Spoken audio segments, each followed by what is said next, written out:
Good morning. It's James. It is so good to see you today. Thank you. Thank you for your time. Thank you for your energy. I'm deeply grateful to have the honor and the blessing of laying eyes on you. And I do hope and pray that this message finds you and all the people that you love peaceful, thriving, and very, very well. So today's message, I promise you, you're going to walk away or do whatever you do after we have this connection. You're going to go, oh my gosh, that is absolutely awesome.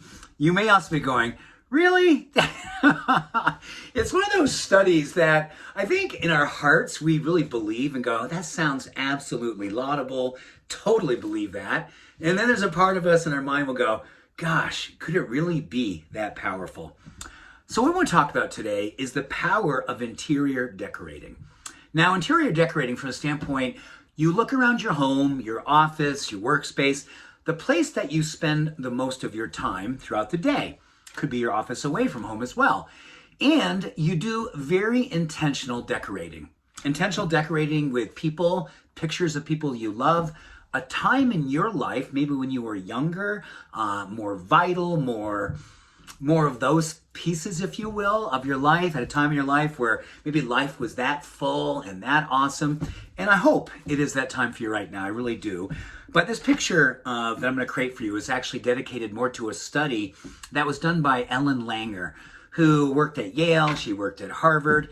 And one of the studies that she did that literally is one of the most amazing studies I've ever read, that for me, moving into my early 60s, I was like, oh my gosh, I love things like this. Because what she did, she took people, I think she took close to 30 different people between the ages of 70 and 90 years old, who, admittedly, by their own accounts, were not very vital. These were people who were in decline. A lot of them were suffering with chronic disease. A lot of them weren't walking very well, and many of them were even in wheelchairs. And what she did is before she gathered them up, she had them all do baseline blood work, looking at cholesterol, looking at just, WCs, RBCs, and also really doing a lot of deep work around inflammatory markers in our blood. So she did them before she did this. She did that blood work and she took them into a hotel room, a specific hotel room for each and every member who gave this person, Ellen Langer, permission to take all these pictures from 20, 30, and 40 years earlier in their life.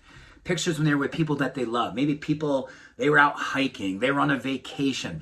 They had that full life that a lot of these people in their 70s and 80s didn't have quite that level of fullness. 1 week being in a hotel room that was decorated very intentionally with all the pictures of a time in their life where their life was full, vital, strong, youthful, full of loved ones. She then took them out of that room after spending 1 week with that room interior decorated very intentionally, and she did their blood work again a week later. Most amazing was the fact that the inflammatory markers that are associated with inflammation and systemic disease and depression and lack of vitality and low energy, all those things had changed for the better by simply having a week in a room where you're surrounded by all the places in your life that you once were, but could still be in your mind when you saw them. Now, here's what's really amazing. Many of these people who came in on wheelchairs, they actually were walking afterwards. Some were on walkers, some were actually walking without the aid of walkers. Not everyone had that same response, but everyone had the response of having more youthful blood work and a more vital outlook on life. Every one of them. So I guess the opportunity for all of us today, number one, is that it's an amazing study, and it's out there. Ellen Langer. You can Google Ellen Langer, youthful study, decorating hotel rooms. You can put all these in the search. It'll pop up, and you're going to go, oh my gosh. So I think when I read studies like this, it immediately makes me look about, like in my treehouse, I have pictures of family. I have art that makes me feel inspired. I have art from my kids. I have books. And that's just my treehouse. And then I have all these wonderful sayings on my desk. And then when you get down into our house is all about our kids' art. It's all about photography, photos of time in our life. We're all together doing cool things. Everything to do with family, with joy, with love. Very intentional in every single room. Ellman did say one of the most important things isn't just having these things in your house. It's making sure you understand the power of them being in your life. You intentionally look at them throughout the day. You take a moment, you look at a picture. So grateful for that time in my life. Love that person. Love feeling that way. Be intentional. Take a few moments every single day.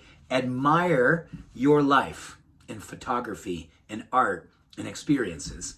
And you will see vital things coming through you. You'll feel happier. You'll feel stronger. You'll feel more vital. You'll feel more alive. It's studies like this that make me feel spirituality and science get a chance to do a beautiful dance. And we get a chance to decorate our lives under the influence of love, historically and in the present. Much love. Every blessing. Bye for now.